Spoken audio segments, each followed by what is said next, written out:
Hello students, how are you?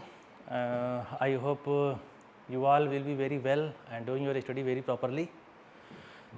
आज के session का जो पर्पज़ है, जो सेशन का मकसद है आज का, जो कई बार से कुछ स्टूडेंट्स की तरफ से ऐसे कन्फ्यूजन्स वगैरह आ रहे थे कि करंट स्टडी कैसे करना है, या बैकलॉग मेरा बहुत हो गया है, बैकलॉग में बर्डन और ज़्यादा बढ़ता जा रहा है, तो उस बैकलॉग को कैसे कम करना है, करंट स्टडी का ट्रैक पूरा बिगड़ गया है, वो कैसे लाना है। तो आज का सेशन उन स्टूडेंट्स के लिए बहुत इंपॉर्टेंट होने वाला है। तो प्रॉपरली सभी पॉइंट्स प्रॉपरली समझते जाइए। कुछ पॉइंट्स अगर आपको लगते हैं तो आप नोट कर सकते हैं। It will be very helpful for you. हो सकता है इस सेशन के बाद आप अपनी चीज़ों को सेटल कर पाएँ, प्रॉपर ऑर्डर में लेके आ पाएँ।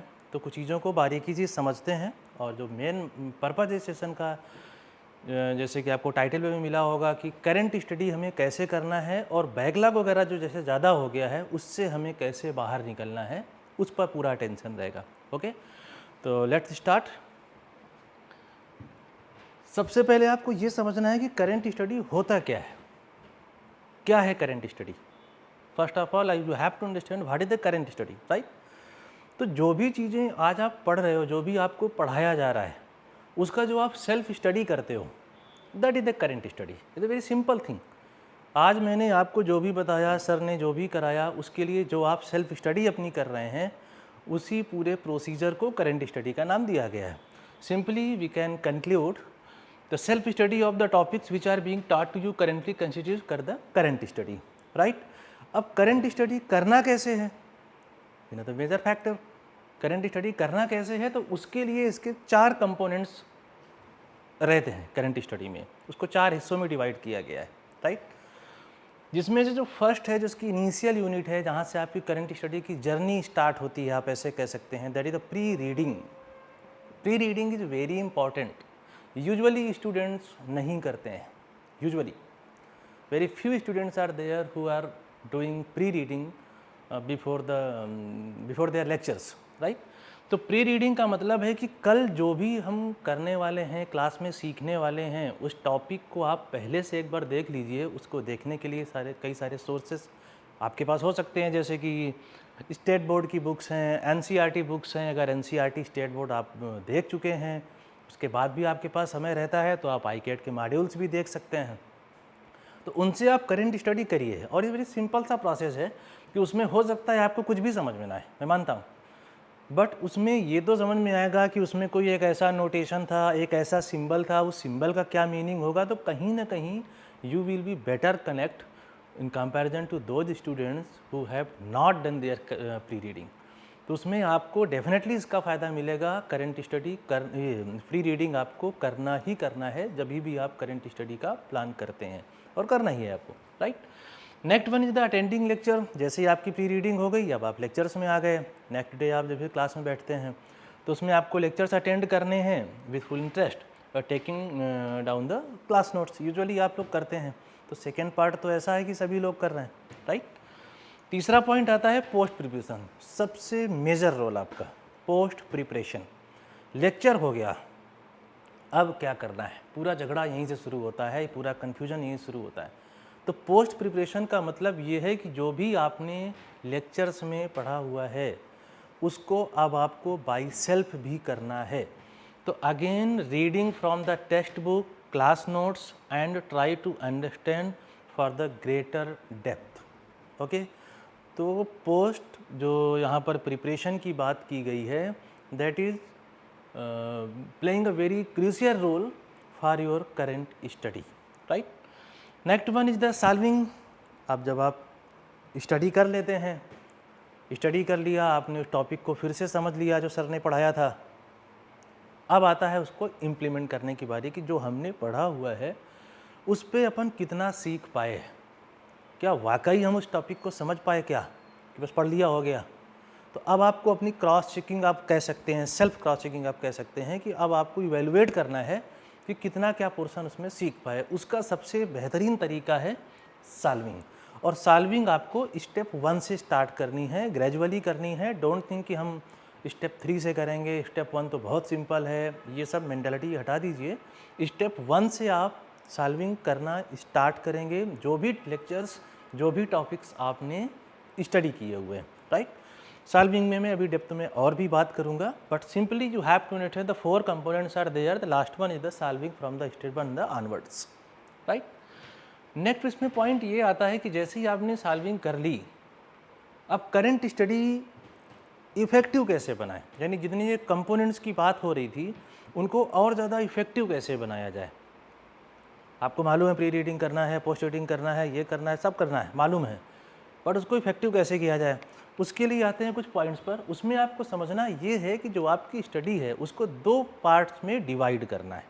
फर्स्ट पार्ट रीडिंग, दूसरा part solving practice. Reading theory मतलब जिसमें मैंने प्री रीडिंग को लिया और पोस्ट रीडिंग को मैंने लिया था। टॉपिक पढ़ने के बाद जो आपने पोस्ट रीडिंग उसको एनालिसिस किया है, पढ़ा हुआ है, जो आपने प्री रीडिंग में पढ़ा था, नहीं समझा था, अब आपको समझ में आ गया कि ये चीज़ क्या होती थी, राइट।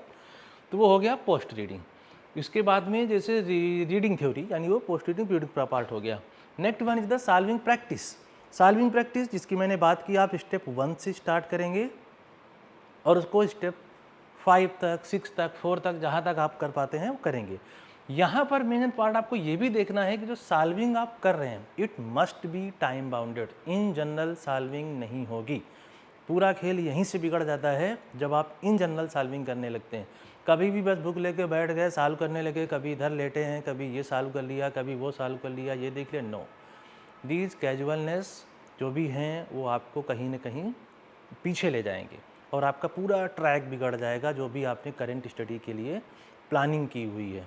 तो be very restrict with your points, right.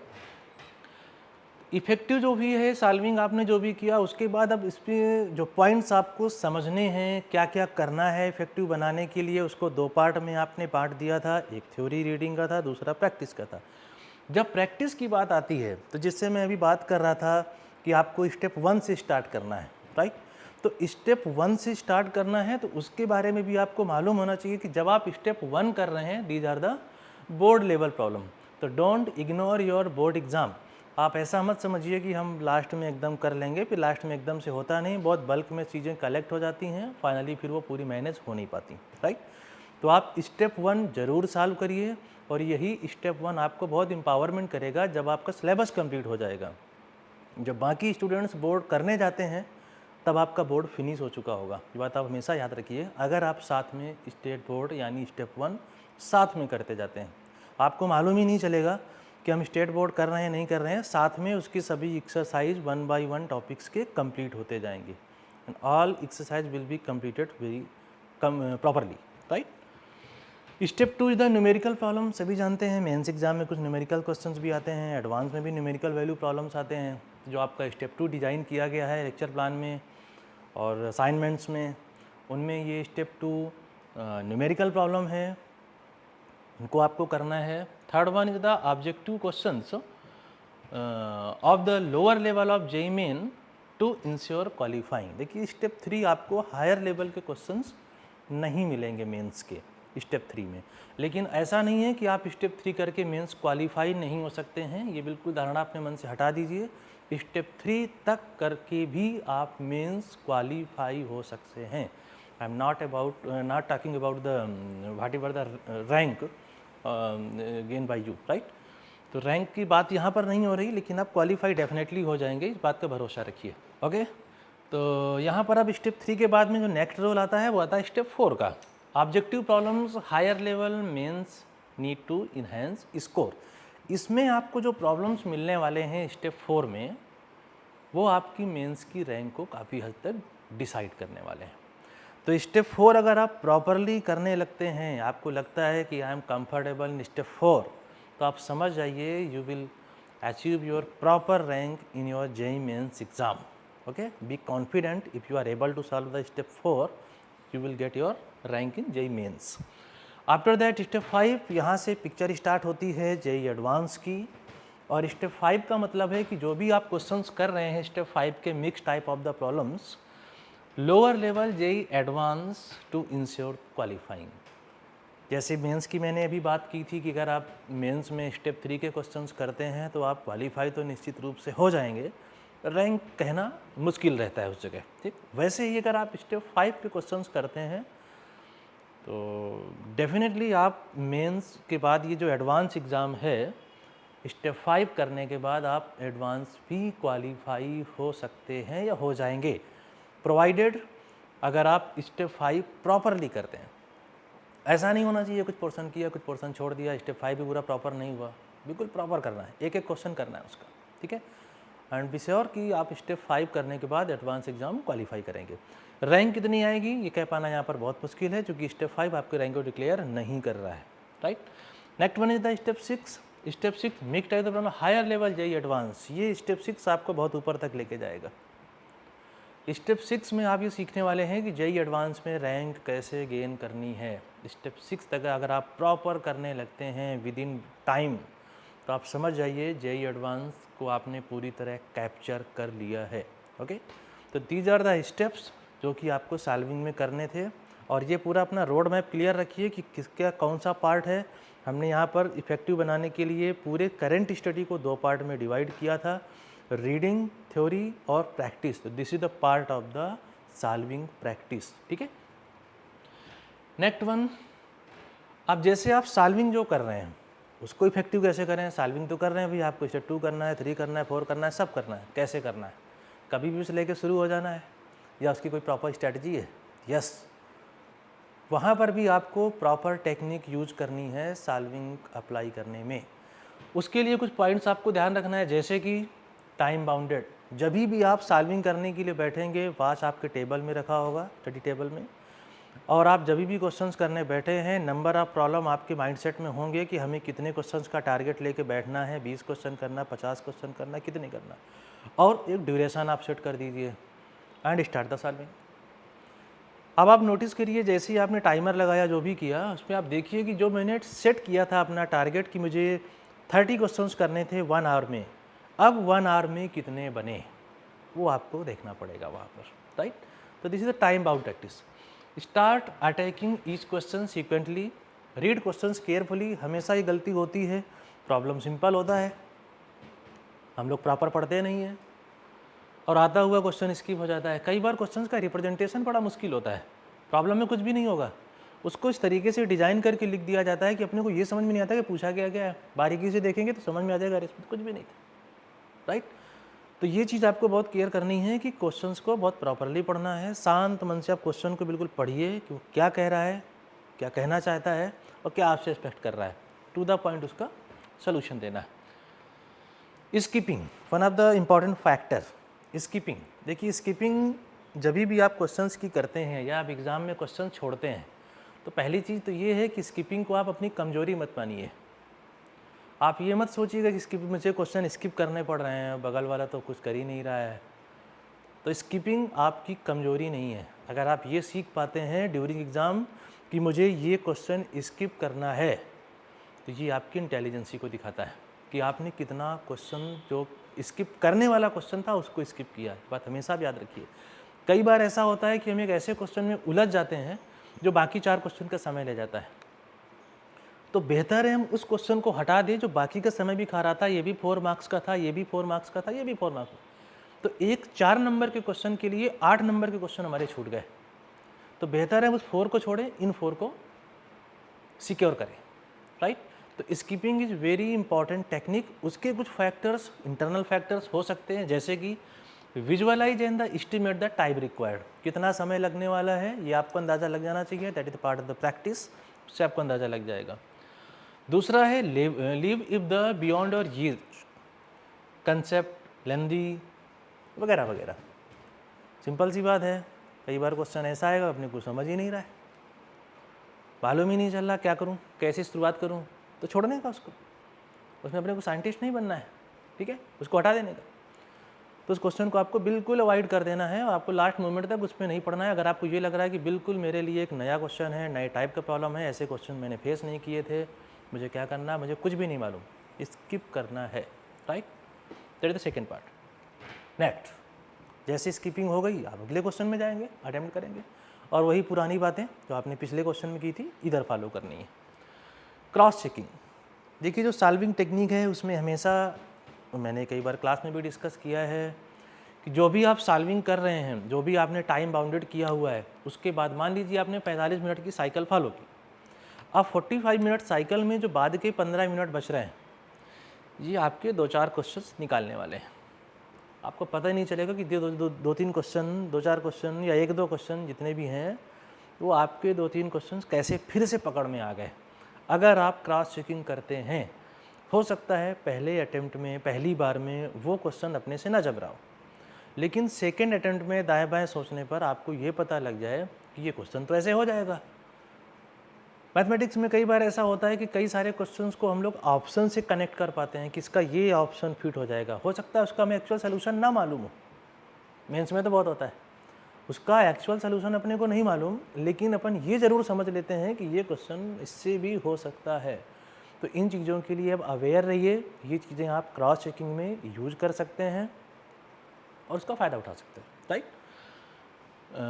Next one is, जब आप सॉल्विंग करेंगे, स्टेप 1 कर लिया, 2 कर लिया, 3 कर लिया, 4 कर लिया, जितनी भी आपकी कैपेसिटी है, कुछ सवाल आपके मन में आएंगे, जैसे कि और करना चाहिए क्या, कुछ और क्वेश्चन सॉल्व कर सकते हैं, और क्वेश्चन चाहिए मुझे। तो इसका बड़ा सिंपल सा जवाब है कि क्या आपने पुराने जितने भी क्वेश्चन थे, पुराने जितने भी स्टेप थे, सब विद इन टाइम कर लिया था, सब बिल्कुल एक्यूरेट हो गया, कोई क्वेश्चन आपको नहीं फंसा, कोई क्वेश्चन स्किप नहीं हुआ। अगर ऐसा है तो आप नए क्वेश्चन पे, नए मटेरियल पे जा सकते हैं। अगर उसी के पेंडिंग है तो इट इज़ योर ड्यूटी कि आप पहले उसको फाइनलाइज करें, तब आप उस पर जाएँ। ज़रूरत यूजुअली नहीं पड़ती है, स्टेप 6 तक भी अगर आपने प्रॉपर अच्छे से किया है, there is no need to solve extra material. आगे समय आने पर जो भी चीज़ें ज़रूरत की आपकी होती हैं, प्रोवाइड की जाती हैं, right. Next one, what if needed extra material, मैंने पहले जवाब दे दिया इसका, एक्स्ट्रा मटेरियल की बिल्कुल कोई ज़रूरत नहीं है। अगर मुझे लगता है कि आपने या किसी पर्टिकुलर स्टूडेंट ने सब कुछ फिनिश कर दिया है और he deserve for the more material, तो definitely I will provide him, दे सकते हैं, राइट। एक नया क्वेश्चन आपके मन में आ सकता है कि I am solving but not getting the marks, why. एक सेंटेंस का आंसर है कि आप कहीं ना कहीं पूरी टेक्निक में कुछ ना कुछ चीटिंग कर रहे हैं। आप ये देखिए कि जो भी आपने टेक्निक अप्लाई की है परफेक्ट है क्या। अगर परफेक्ट है तो ऐसा नहीं हो सकता कि आप मेहनत कर रहे हैं, सॉल्व कर रहे हैं, सब कुछ कर रहे हैं और मार्क्स नहीं आ सकते। It is not possible, right. Full certified method है, सभी स्टूडेंट्स ने किया है, बहुत सारे स्टूडेंट्स प्रॉपर रैंक्स भी लाए हैं इसके बिहाफ पे। डोंट थिंक कि हम ये सब करेंगे फिर भी मार्क्स नहीं आएंगे। तो definitely there is a problem from your side कि आपने कहीं ना कहीं उसमें चीटिंग की है, या तो कंसिस्टेंसी नहीं है, कभी करते हैं कभी नहीं करते हैं, casualness may be one of the reason. Okay, next, अब बात आती है हमें कितने घंटे पढ़ना चाहिए, how many hours are needed to study, right. तो टोटल का आप टारगेट पकड़ के चलिए 7 to 8 आवर्स का रखना है। 7 घंटे से लेके 8 घंटे के बीच का समय आपको अपना स्टडी टाइम का बनाना है। उनमें से आप इसको डिस्ट्रीब्यूट कैसे करेंगे, तो करंट स्टडी जो है ये करीब 4 से 5 घंटे का जाएगा।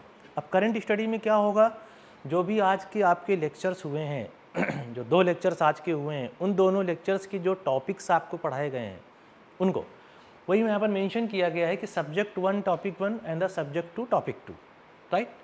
तो आज का जो, सपोज आज फिजिक्स और मैथ्स हुआ है, फिजिक्स का जो भी टॉपिक हुआ वो हो गया, प्लस मैथ का जो दूसरा टॉपिक हुआ है, मैथ का दूसरा टॉपिक हो गया। ये दोनों आज के करेंट टॉपिक में आने वाले हैं।